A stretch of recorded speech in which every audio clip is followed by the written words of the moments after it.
Vous nous aviez dit que notre place était dans la cuisine, que nous devons être des femmes soumises, des femmes des bonnes à rien, que notre rôle c'était de nous occuper de votre ventre et de votre bas-ventre. Nous avons accepté ça.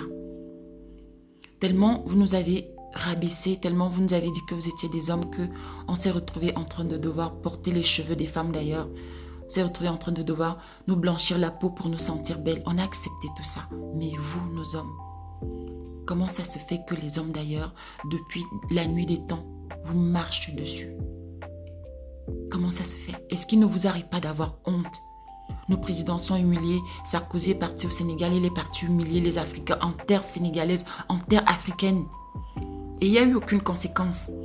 Dernièrement, Macron est parti au Niger, il a humilié le président nigérien devant les étudiants. Ils ont commencé à applaudir Macron qui était en train de humilier leur président. Ça ne pourrait jamais se faire dans un pays occidental. C'est-à-dire un président noir qui part de l'Afrique et qui vient humilier un président occidental dans son pays, devant les jeunes de son pays. Il y aura un incident diplomatique. Ils vont le dévorer. Mais nous, on laisse faire. En fait, vous laissez faire. Vous acceptez tout.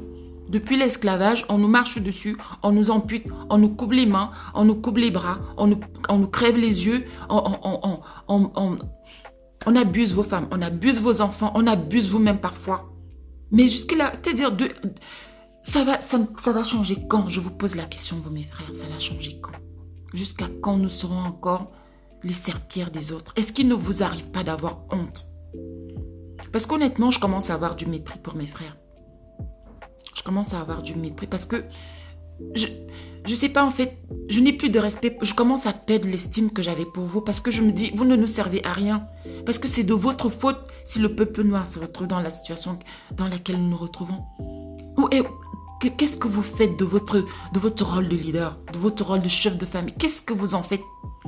Pourquoi vous ne pouvez pas dire aux Occidentaux, c'est bon, ça suffit? Là, j'ai envie de pleurer. J'ai envie de pleurer. Mon père était un homme fort. Je crois que mon père mesurait 1,98 m. C'était un homme fort. J'en ai rarement vu depuis que je suis en France, j'en ai rarement vu des hommes de la gabarit de mon père. Pareil, mes frères sont très grands, ils sont très forts.